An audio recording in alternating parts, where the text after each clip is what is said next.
And here we are back in for another edition of Trey's Chow Down Live. We're here with Dallas Hale. Dallas, thanks. I appreciate you for coming today, buddy. Hey, thanks for having me. You bet, man. We're gonna do some hot topics real quick, and then we're gonna talk to Dallas.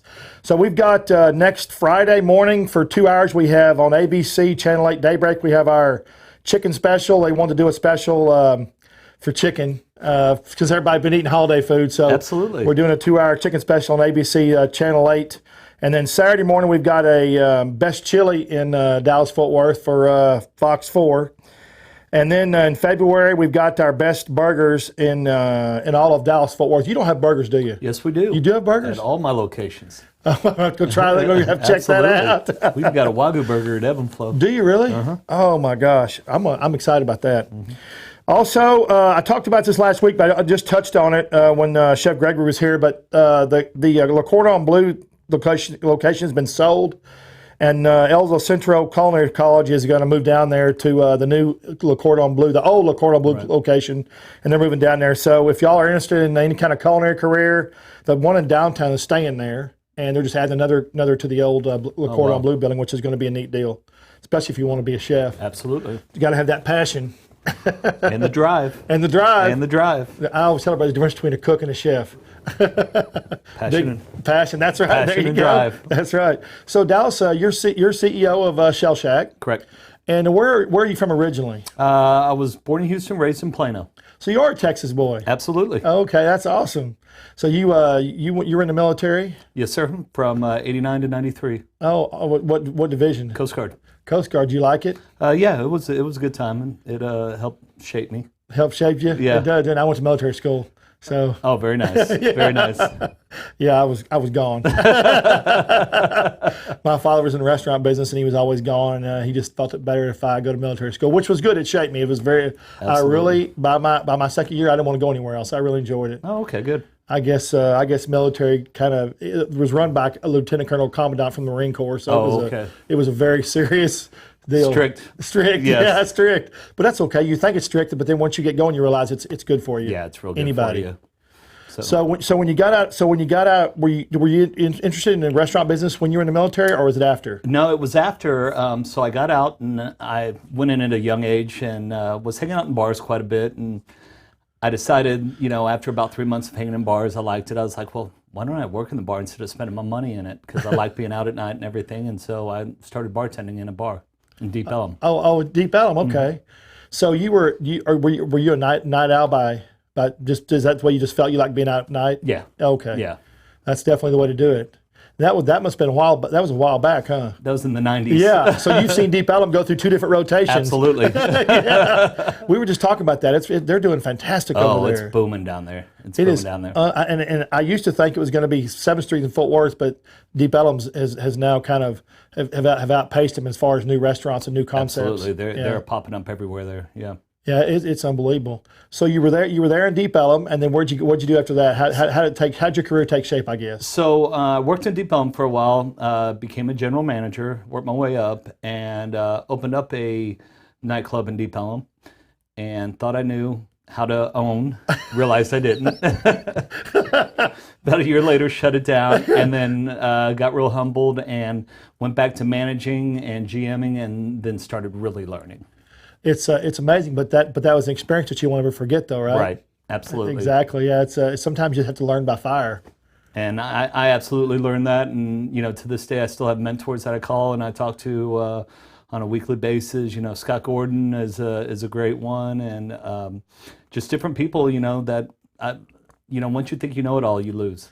What is the thing out of that 1 year that you owned? What was the one thing that you took away from there that was most memorable to you that you'll never forget? That I didn't know a thing. I knew how to run a place. I didn't know how to own a place. Well, that's right. There's a big difference in there. There's a huge difference. Managers, owners. There's a big difference.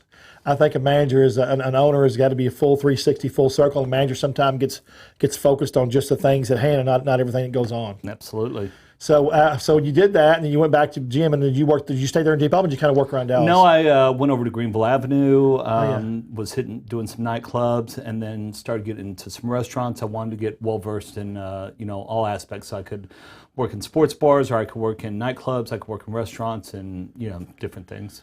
That's what my dad did to us. Even though he owned a lot of restaurants, he made us, start in the bathrooms, man. Oh, absolutely. Clean the bathrooms, wash the counters. I mean, he did. He wanted you to be fully versed in everything. He made you work at different locations, so you learn different people, different mannerisms that people come in, of lived in the area, geographical people that you work with. Because every store is different. Every store is geographically located in a different location, so it's different people come in there, and also too, you work with different people. Right. And I think what you did is, I think working around is a big plus. Not only that, you learn from other restaurant skills. Absolutely. So what did you do? Did you like the restaurant business or the bar business better?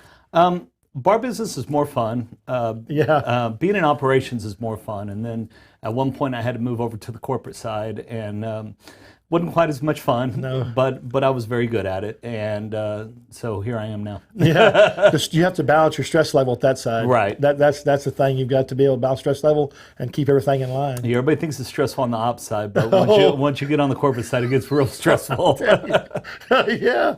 Oh, do y'all have weekly meetings on Friday or Monday or anything? For Wednesdays. Wednesdays. So Yes. yeah.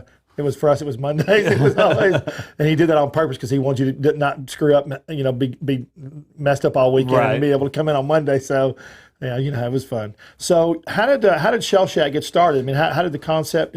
What came about? So, my business partners and I went to a shellfish place, and I was sitting here looking at this place, going, "Man, this crab's really good, but they're just doing everything wrong here." And so after a couple times of going there and seeing it packed out, I was like, we should do this. And so we took the next 2.5 years developing our sauce and going through the motions and everything. And once we came up with it, then we opened up our first location on McKinney Avenue. So you I'm gonna go back. You touched on something. Which is important. You said you developed your sauces first. A lot of people do it the reverse. A lot of people open up a new concept, and then it catches them in the rear, and they have to start developing, and they don't have everything done before they open up. So they shut down real That's fast, why they too. shut down. That's what happens. So that was. But that's something you learned from your previous experiences. Correct. So you did when you say you develop, and I remember this when I went to your grand opening and the media dinner you had in North Fort Worth. Yeah. You were talking about all your sauces and everything, and how y'all did that. How many sauces do y'all have? I don't remember. Well, we have the Cajun, the lemon pepper, the no spice, and the kitchen sink. Right. And that's what was there was one, and it was on that. What was that big platter that I had? I couldn't remember. I was asking. Oh, you had I think you had the VIP. Yeah, the VIP. Okay, that was a big one. Yeah, Right. It was huge. And we gave you kitchen sink, and that's what we sell 92% of is the kitchen sink sauce. So how did those sauces get developed? Was it through y'all going out and testing a bunch of them, or is this something? Testing a bunch of them and eating a lot of crab. So we would sit there, and they would bring out, about once a week we would, try it again on Thursdays actually. And we would Matt and I would sit there, and we'd get all of our friends out there, and we'd sit here and say, okay, compare this. And it took us, like I said, a good 2.5 years, and everybody was like, that's it. Patience pays off. Right. My granddad always said, if you're going to make, and he was in a meat business, we had meat coming to meat and restaurant business. He said, if you're ever going to make a major decision, think about it really hard for 3 to 6 months before you do anything with it. So you thought it for 2 years, so obviously you thought about it for a long time. Right. So when you developed that first sauce, and the other two, you develop all at the same time, or did you develop the sauces as you went along? All at the same time. All at the same time, okay. Right. The kitchen sink was the main one that we had to develop. The other ones were not that difficult. And those are obviously proprietary towards you. Correct. And you don't do you sell them to anybody? No, just only in your restaurants. Only in the restaurant. So after you develop the sausage and you open up the first one, what was the first one? McKinney Avenue. McKinney Avenue. Oh, that's a good spot. Mm-hmm. High volume. Very high volume, but it was too small. Too small. The restaurant took off. We ended up having to move it over to Knox Henderson. Okay. When you opened up the first restaurant, what was your major goal? Was it to just get people in there to try the food, or was it to try to have enough traffic to open up more locations, or were you only concentrating on one? Were you gonna franchise, or were you gonna make more restaurants locations at that time? At that time, we were just thinking about one restaurant. Okay. Yeah. So we were focused on that one restaurant, and then it took off. And it exploded, and we learned while we were, we had a good base with our sauce and everything, and then we've changed so many things on how we prep and how we do things in the last 6 years that it's amazing. But we still had that base, to work off of. Well, the fact that you change it, I tell everybody nowadays that are in the restaurant business, we bought a lot of restaurants because they didn't change, they didn't evolve. And now, if a restaurant does not change or evolve weekly, man, you're not going to last long. I mean, No, you've got you have to evolve. And I think social media is I don't know, but I think social media is one of the biggest, because they expect to see presentations, they expect to see colorful stuff, new menu items, things going on in the restaurant, fun atmosphere, vibrant, Fun staff. Yeah. you fun staff. Y'all do well with social media. Absolutely. I think it's important. Mm-hmm.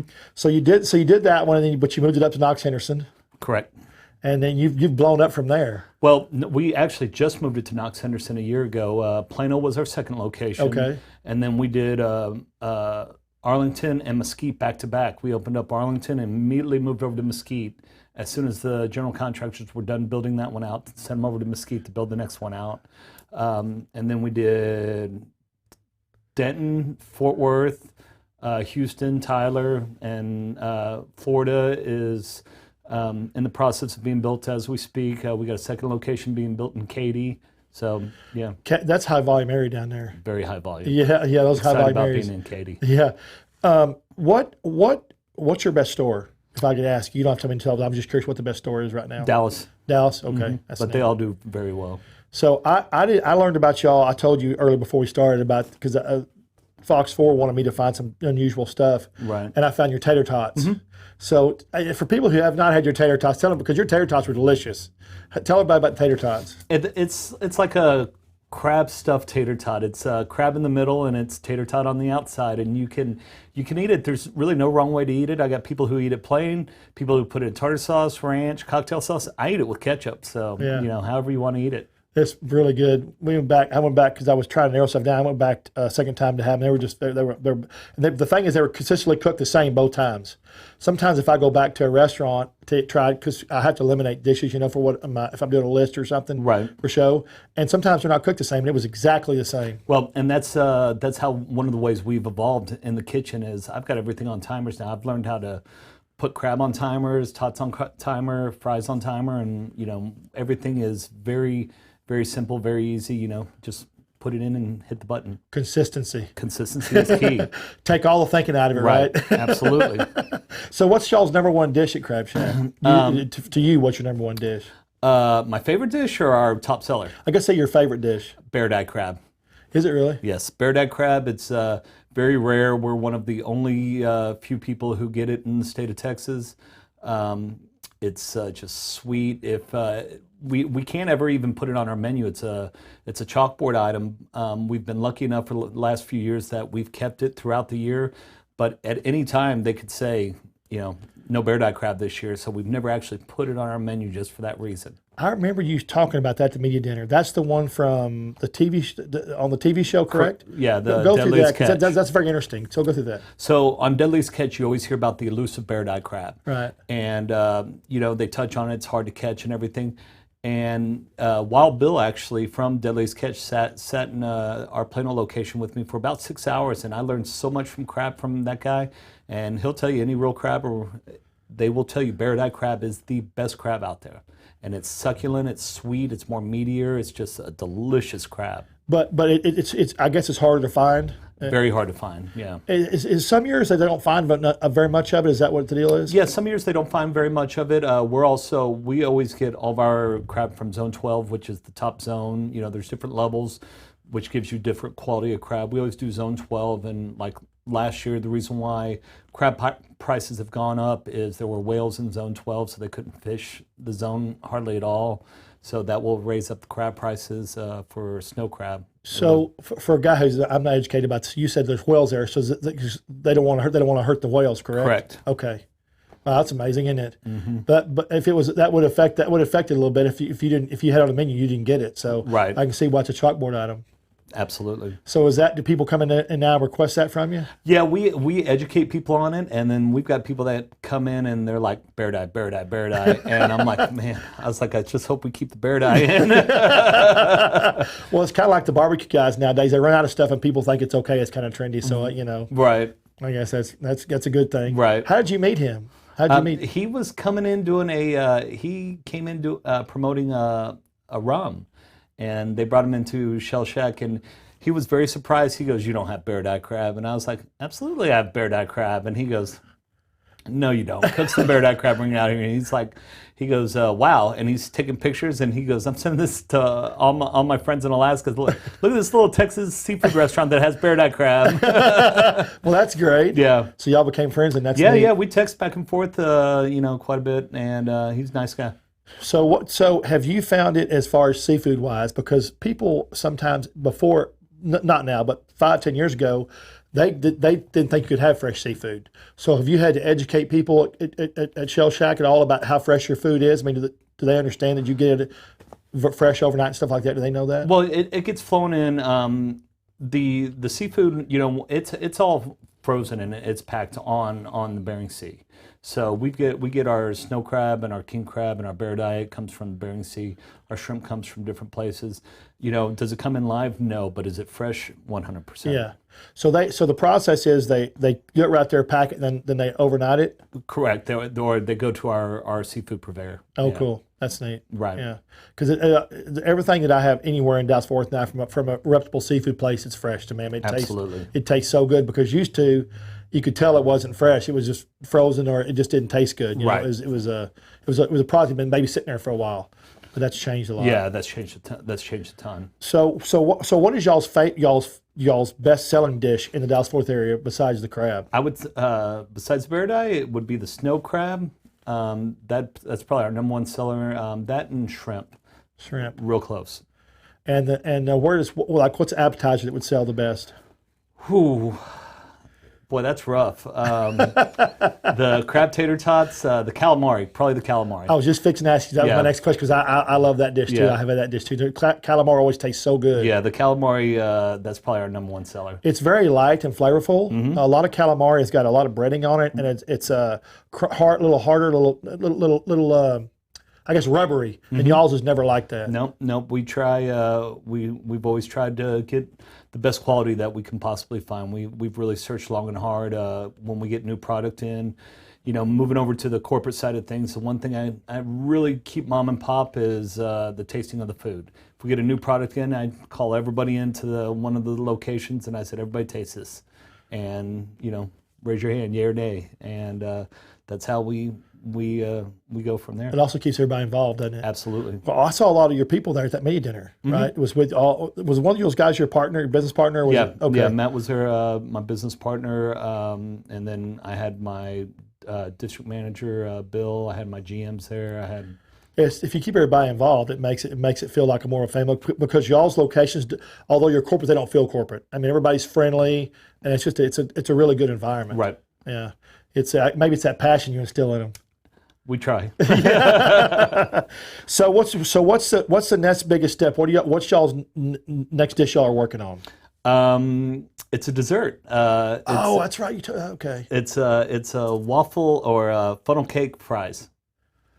Just wow. like funnel cake that you get out at the state fair. We've got funnel cake fries that are about to come out as a chalkboard item to see how they turn out. Oh my God. They're delicious. I bet they are. You get them with powdered sugar, get them with cinnamon sugar, get them with some caramel. They're pretty tasty. Where did that come from? One of my reps came to me and said, "Have you tried these yet?" And I was like, "No." And they dropped off a case of them, and I had everybody try them. And I was actually out of town when they were trying them.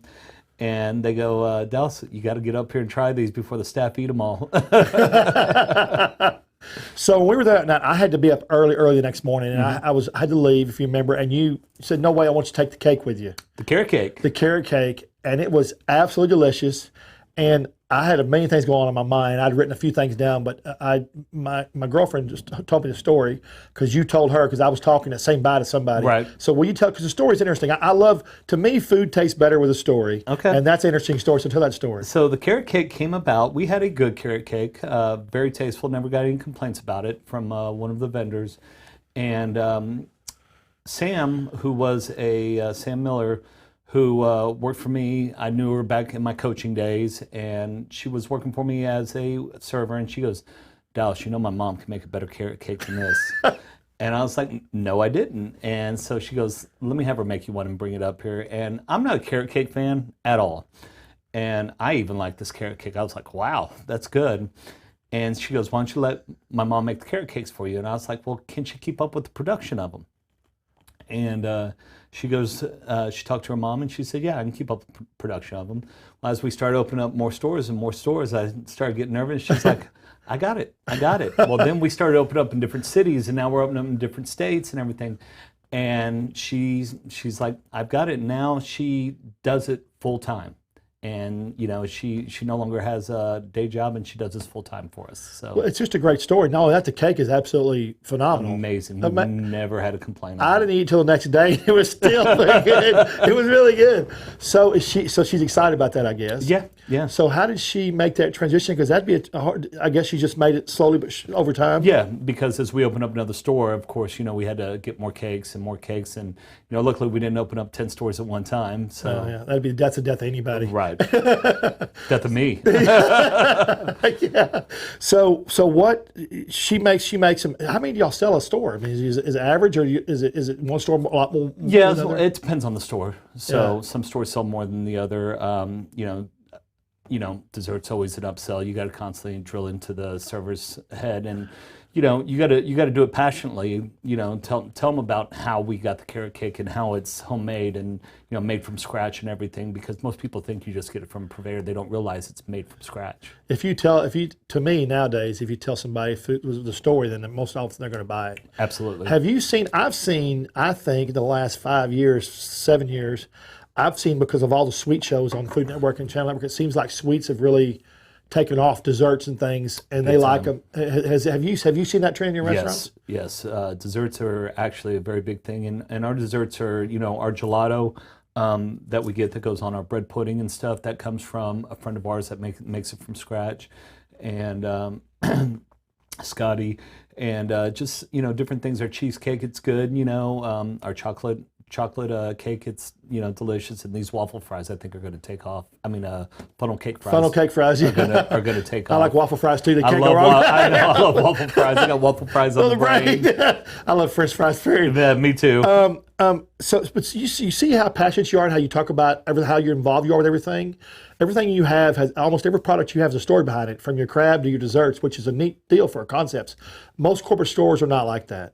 Most corporate stores, they get a chef and they let the chef do this thing, and they do a taste test and they throw it out there. And it's just, your Shell Shack is a totally different concept than that. It's just neat. Well, we try to do our best. I've got some very good people that work for us, and if the cooking was left up to me, we'd be in a world of hurt, because I'm a horrible cook. But our corporate executive chef Robert Lopez, he's amazing. Along with Bill can, my DM, he can get back there and cook everything, and all my managers can. That's part of their training. So they're in the kitchen. They can work every spot in the restaurant. I was just fixing to ask you if your managers were all cross trained. I just fixing to ask you that. Absolutely. Because that's a big thing. A lot of restaurant chains don't do that. They hire a guy to do one thing, and then when that guy's fired, then another. It's bad. And nowadays, I think everybody needs to be cross trained. That's good. My business partner. I'm the only one that can't jump in the kitchen. I'm that bad. I'm that bad.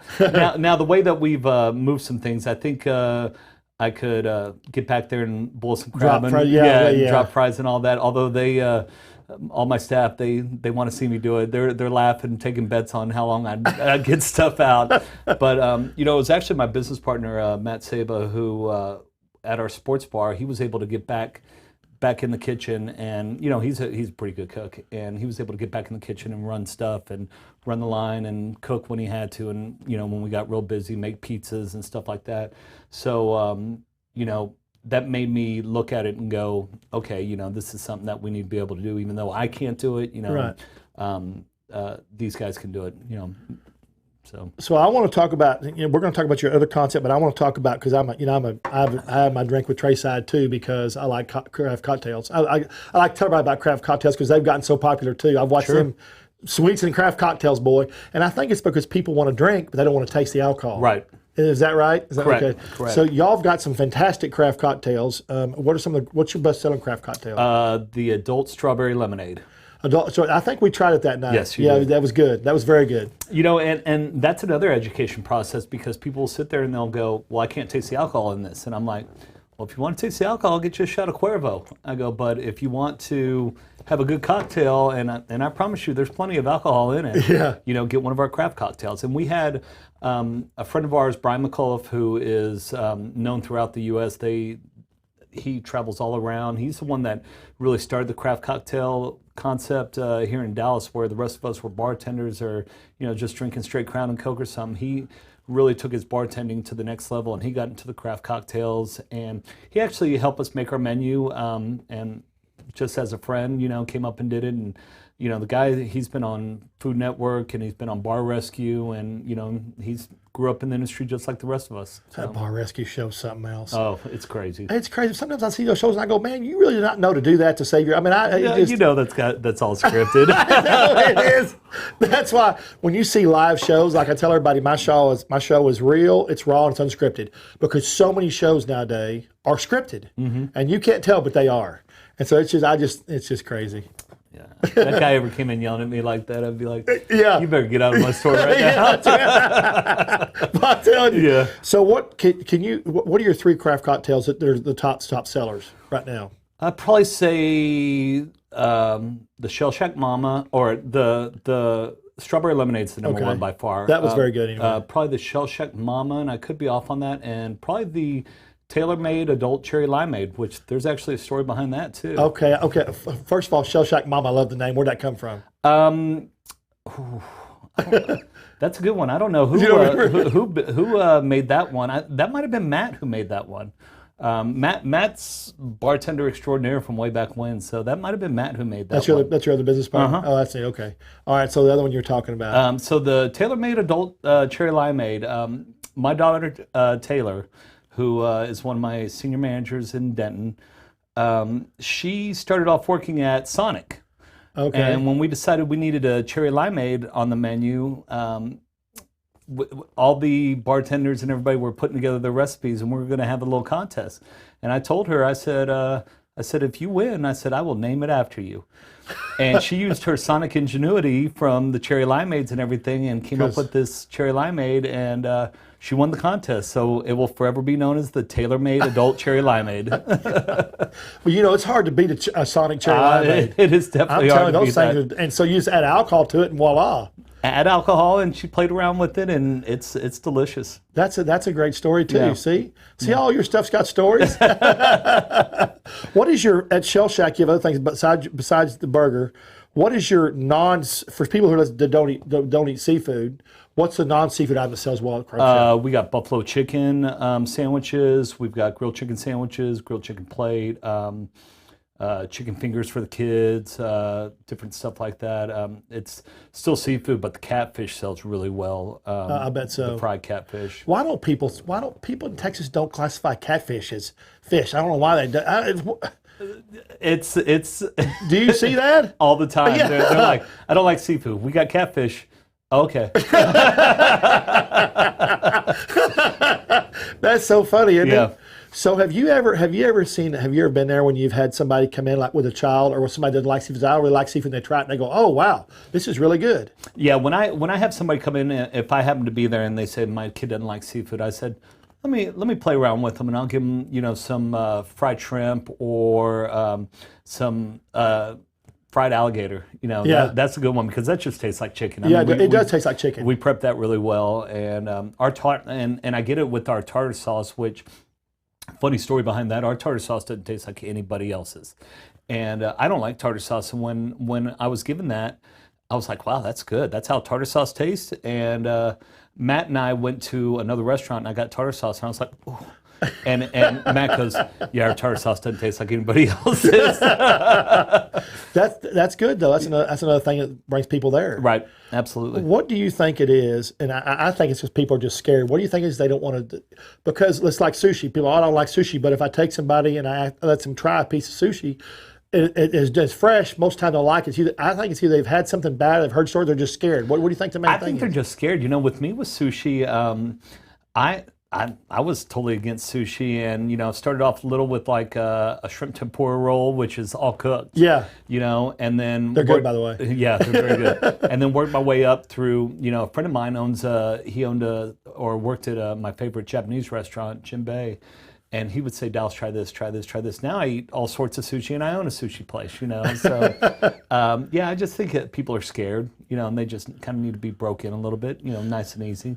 Yeah, I do too. So, okay, so let's talk about some of the other concepts because we're going to bring some your other food because y'all brought some food here today. Yes, we did. And we're going to bring that in and show them a little bit afterwards. So you got some other concepts. You got sushi, obviously. Sushi Marquee and the Star, which is it's more than just a sushi restaurant, and we have a full hotline with Wagyu steaks, we have fillets, we have ribeyes, you know, we got a full cook line also, and then we have some of the best sushi out there. Plus the atmosphere, it's very interactive. We play 80s, 90s music. I love that. You know, great patio. You know, staff's dancing, so it's a lot of fun. I've seen 80s and 90s music make a big comeback. A huge comeback. Well, I don't know where it came from, but boy, it's made a comeback. Yeah, huge comeback. I see I think all the new TV shows I've got the last 3 years too about, you know, breaking the bands, all the 80s and 90s bands. Yeah. Everything has just really come back around. It's crazy. 100%. So y'all play that there. We play the videos, nonstop from 11 a.m. to 2 a.m. I have not been there. I'm ashamed to say I haven't been there. Oh, you should come out. It's a lot of fun. Do they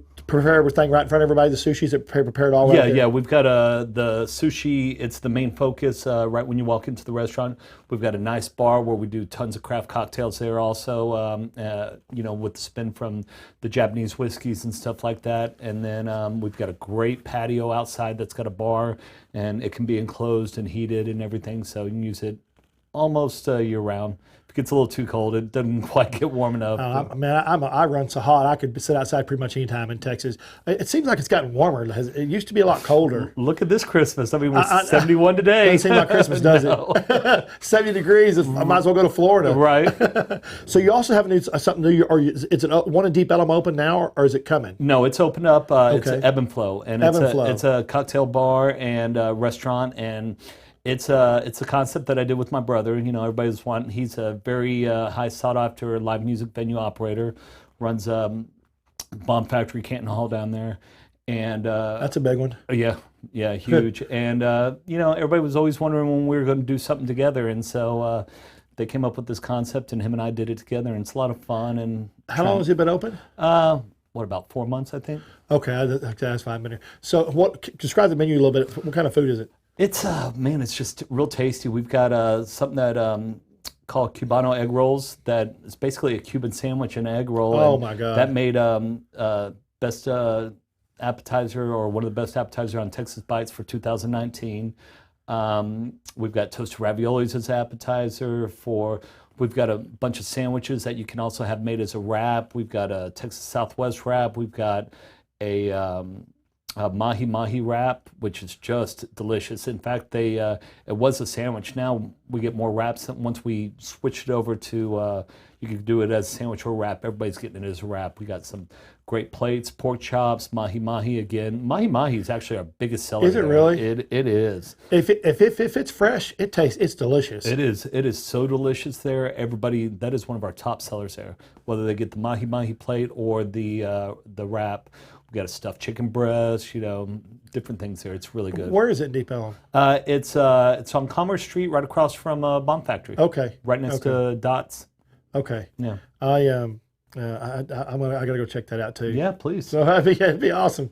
So where y'all gonna go from here now? So I know y'all got some other plans. Are you gonna open up some more sushi restaurants, or is that a one type deal? No. We're definitely gonna do more sushi. We're going to we're opening up in Florida right now with Shell Shack. Where in Florida? In Tampa. Oh, cool. Yeah, and we're just expanding out, looking in different spots to just keep on going. While we still have the energy left in us.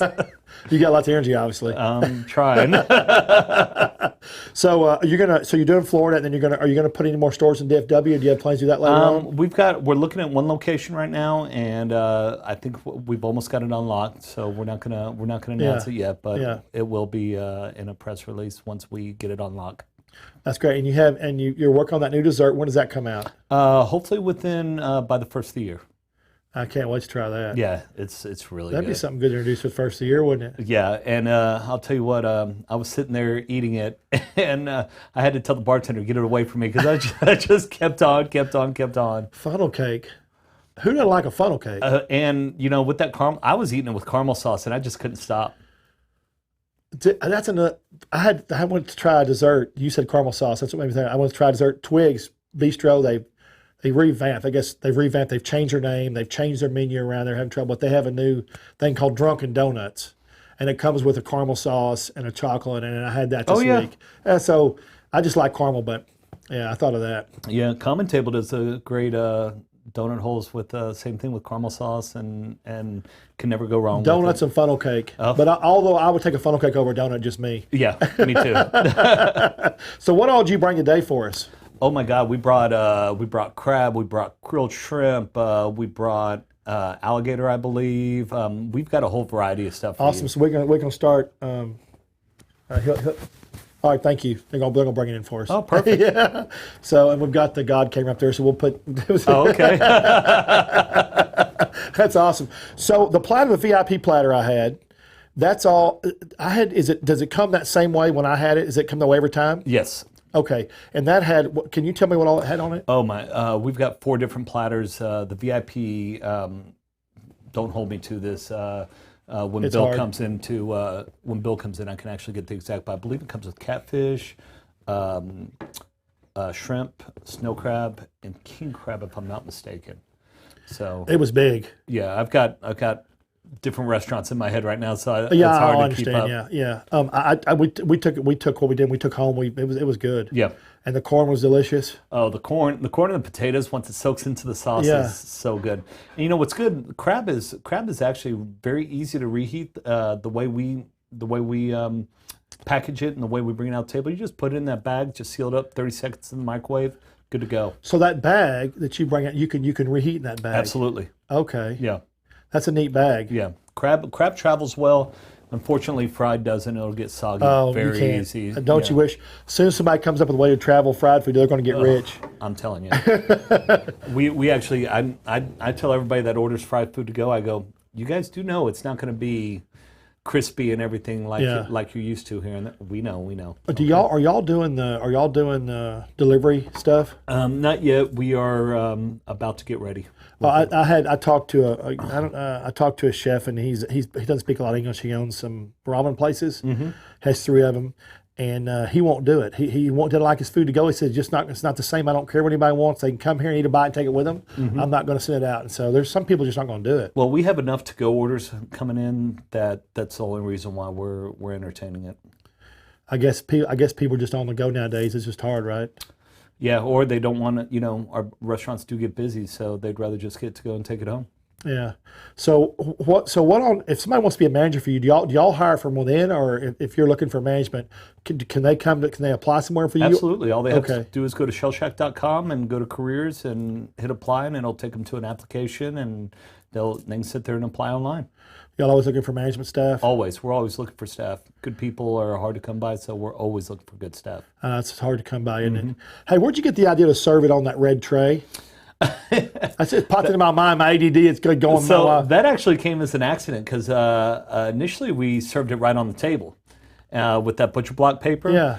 And a couple of the staff members started putting it in a tray, and then everybody started asking for the tray, and we used to serve it in a tray, Pacifico tray, and then we some of my business partners and director of franchise, John Glasser, they were like, well, we might as well brand it, and we came up with our own Shell Shack branded trays. Okay, because I love that presentation. I thought that was fantastic. Yeah, and it's a lot cleaner because we were getting an issue with if a table's just barely tilted, the sauce will start running, and if you're not careful, it'll run on somebody's pants, and they get a little upset about that. Oh, I bet that's not good. Yeah.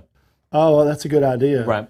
Well, I just thought it was such a great presentation because presentation is everything. Well, again, and that's how we've evolved, throughout the years. And it actually worked out good for us because if you're putting hot seafood on our table, even though it's on that butcher block paper, within about 6 months, you look at that table and it's all cracked and everything from the heat.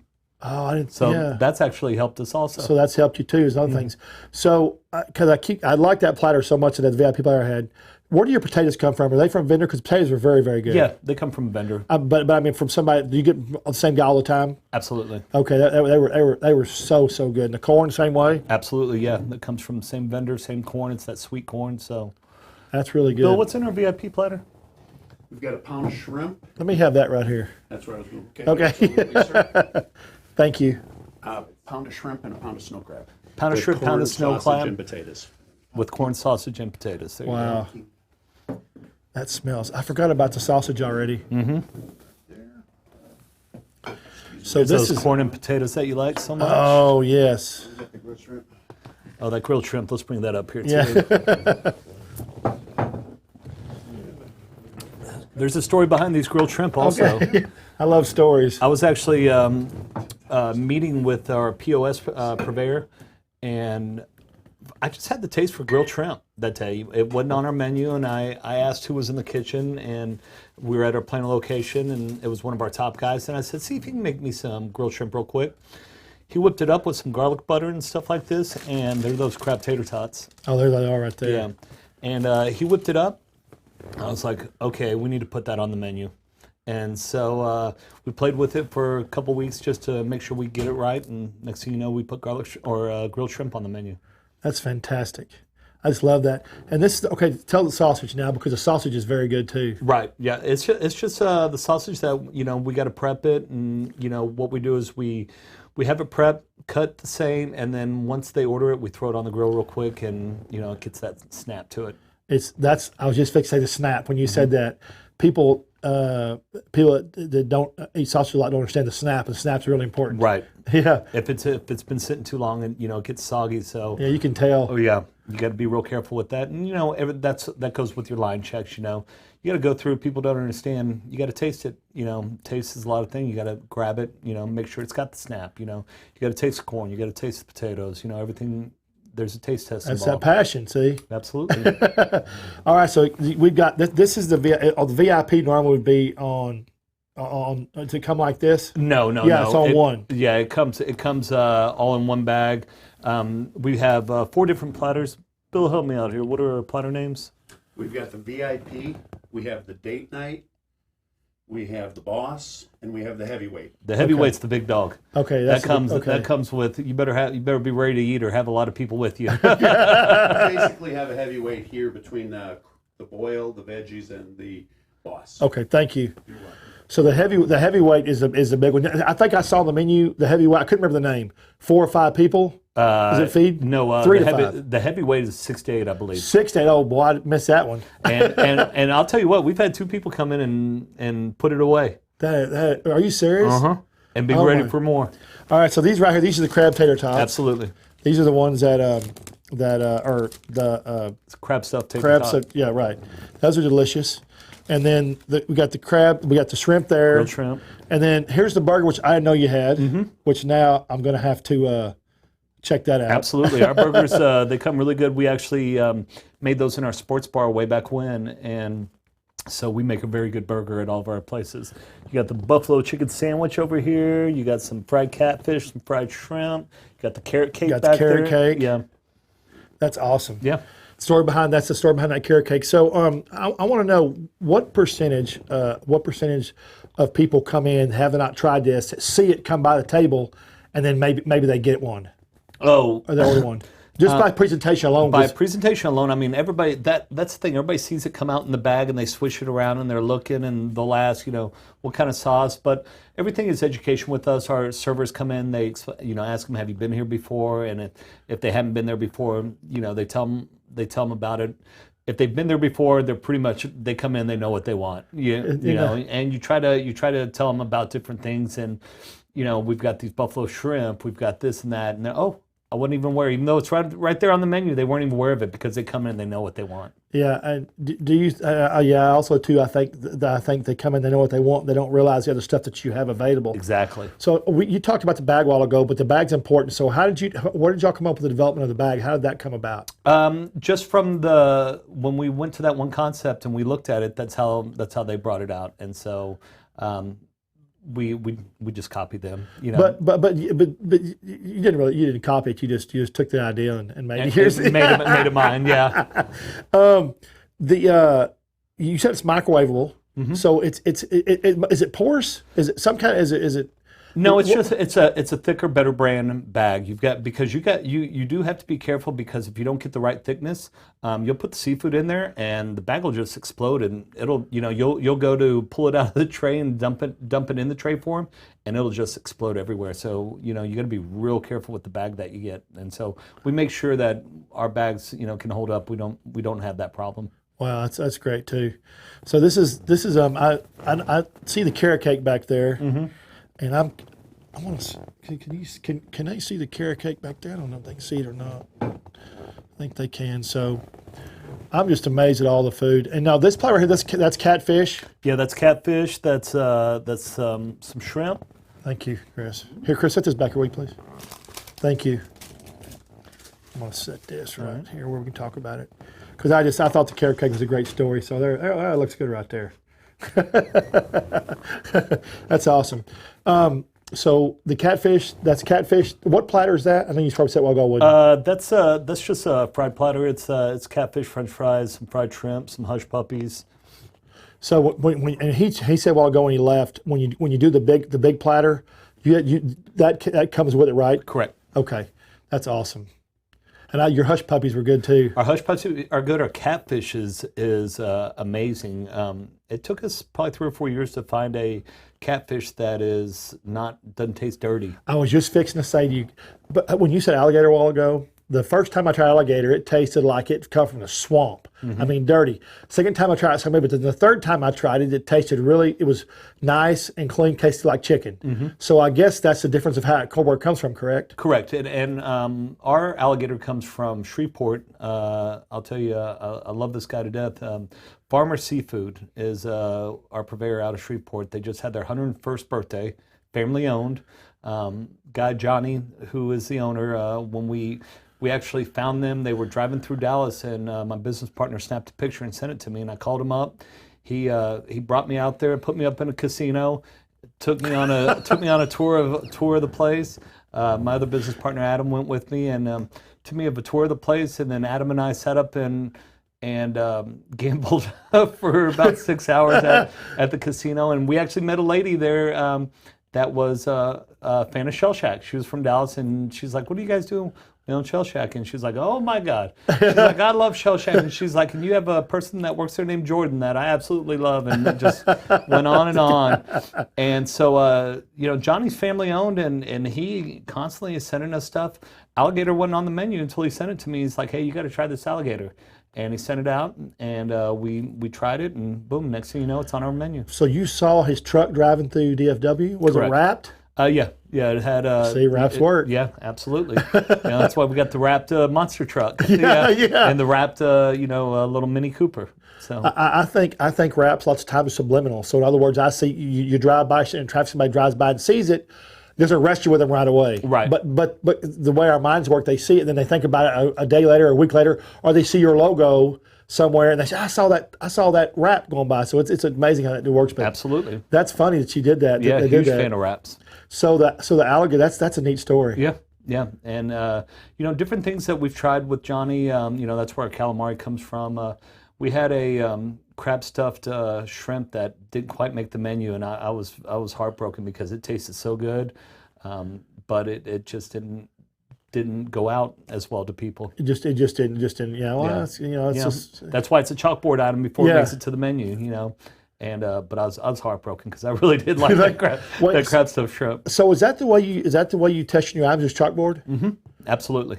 So we do it as a chalkboard item, and the alligator and the grilled shrimp, I believe, is still on our chalkboard, but it's made it to the menu. So now we've got some desserts coming out. We've got the fried cheesecake, the fried bread pudding, which we already carry the cheesecake and the bread pudding on our menu. And a couple of guys were messing around in the kitchen. They're like, "Dallas, try this." And I was like, all right. So on our chalkboard item is going to be the funnel cake or the funnel fries, the fried cheesecake, and the fried bread pudding.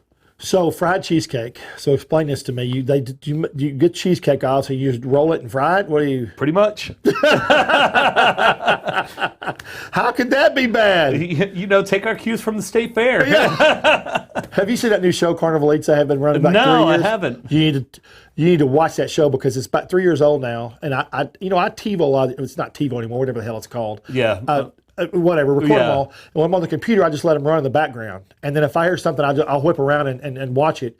And that Carnival Eats he features 3 new trendy items every show, and he's already got like 60 shows. And he's got all kinds of fried stuff. You ought to watch the show because it's ideas you can take from that and create something else. So Yeah, I give my staff a lot of credit because they'll play around with stuff in the back, and they're like, try this. The funnel cake, the bread pudding, we don't even wrap that. They just put that directly in the fryer, and it comes out and it's so good. I couldn't believe when they were like, try this, and I was like, wow, that's good too. Well, you're putting those fryers to use, aren't We you? are putting those fryers to use.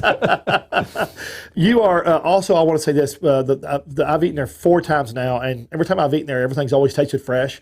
And some restaurants don't do a very good job of cleaning out their oil, rotating their oil, and you do. Everything's always tastes phenomenal. Absolutely, yeah. That's one thing. I mean, we learned way back before we did Shell Shack that you got to change that oil out. I mean, if you don't, people are like, man, that tastes bad, and so we learned our lesson early on in life, way before Shell Shack, to swap that oil out. It's amazing. You go to a restaurant and that still happens. I'm like, how in the hell? That's one of the things that you're using. If you're using a fry in your restaurant, that's going on. A lot of people are going to use that. So it's like that's got to be one of the things you do. You got to do that, and you got to make sure that your oil's temp properly. And they go by. We actually have a laser gun that because you're dumping a lot of frozen food in. Yeah. It'll bring that temp down real quick, and so go by and with the temp gun, make sure it's up to. If not, you never believe the nozzles or anything. You gotta temp it. It might say 165 over there, and it's temping at 145. Yeah, turn it up a little bit. Big difference, isn't it? Absolutely. So now we've talked about 4 desserts. I didn't even know you had that. So we've got your, which I love because I've had it obviously. Right. I'd probably love them all if I had them all because I love sweets. So you've got the fried cheesecake, the fried bread, bud pudding that you just dump in the fryer. Right. And we're in the funnel cake fries. Funnel cake fries, which are going to be out in hopefully January 1. Is it going to be chalkboard item? Yeah, they're all going to be chalkboard items. But I don't foresee any problem them going to the menu. I was at a restaurant a friend of mine has, and I ordered a salad. He brought out and had this beautiful egg on it. And I said, "We do the egg," and he said, "Man, I just take the egg. We open up the egg." And then just turn it over in the fryer, and it sinks to the bottom of the fryer and comes back up, and so as it sinks down, it fries. Wow. So it's about this high up on the salad, and you just bite it. It's crunchy, just regular egg. It was phenomenal. Wow, it was so easy to do, but I never thought about it. Never thought about that too. That sounds delicious. I love eggs. He said it was an accident, and that's put whatever salad he has. Wow. So it's Grady Spears over there. Yeah, amazing. Yeah, it's kind of funny, huh? So what else you got? What is that sandwich back there? That's buffalo chicken sandwich. That's big. It's huge and it's tasty. I love to try that too. They are so good. That is awesome. And then we brand our buns with our logo. I think that's so important now. Yeah. I think, and now people aren't doing it, but I think it's important because the whole time they look at that, all they think of is where they're from. And it's so easy to do. It takes 3 seconds. You prep 20 buns in the morning. Is it electric? Yeah. Okay. Yeah. You just sit there and you put the burner on it, and you don't push down. You just count to 3, 1, 2, 3, and pick it up. Go to the next one. It takes 2 minutes to do 20 buns. You're done. Me and my family been in the ranching business all for 150 years. When I first saw it, I thought, I can see somebody back there with a branding iron and a fire. Yeah. So I told everybody, I was like, I better not see anybody chasing anybody around this with this. Okay, thank you. Next thing you know, they're going to be branding somebody on the butt. Well, Dallas, I really appreciate it. We've got, if people want to get a hold of Shell Shack, tell how they can look them up. Shellshack.com? Shellshack.com, and phone number is 844-LOVE-CRAB, LUVCRAB. 844 Love Crab. Mm-hmm. That's great marketing right there. Absolutely. Everything, all location, everything's on the website, correct? Correct. And if they want to visit a Shell Shack in the local area, everyone has their own social media too, correct? Correct. And you're on Instagram, obviously. Absolutely. Because I've seen it on stuff on Instagram. Absolutely. Okay, so shellshack.com. Mm-hmm. And anything else we can know about it? Everybody come out and try it. Come out and try we're it. Open we're open 365 days a year. Oh, and you're open Christmas Absolutely. and the day after New Year's, and you're going to have, what is it you said? Everybody comes in, all partied out. They'll love to come in and get that gumbo. Yeah, well, that's right. Okay. All right, guys. Thanks for watching again. Appreciate it. You can go to Trey'sChowdown.com. That's Trey with an E. All our videos, all our programs on there. If you're watching from the Country Network, appreciate it. If you watch from the Country Network, please go to Trey'sChowdown.com. Look at all our restaurants, all our chefs, all our videos, and all our shows. And we'll be back again next Friday, same time. I guess you say same bat channel is what I always say. Channel. Same bat time, same bat channel. Dallas, I really appreciate it, Hey, man. thanks Thank for you having very me. much. And we'll see y'all again next week. Have fun, eat out, and catch us next Friday on ABC, Channel 8, and DFW, and next Saturday on Channel 4, Fox 4. We've got the big chili special coming out. If you like chili and you're in DFW area, North Texas, all the way from Paris to Abilene, we're going to have the best chili. See y'all then. Bye.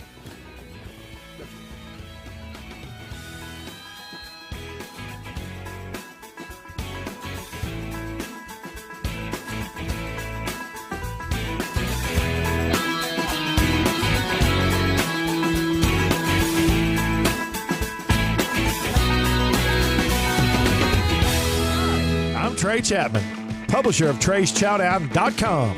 I'm passionate about finding the best food, drinks, and chefs and sharing it all with you. I should know I have over 5 decades of food experience. Find me on any podcast platform, Facebook Live, or just Google me.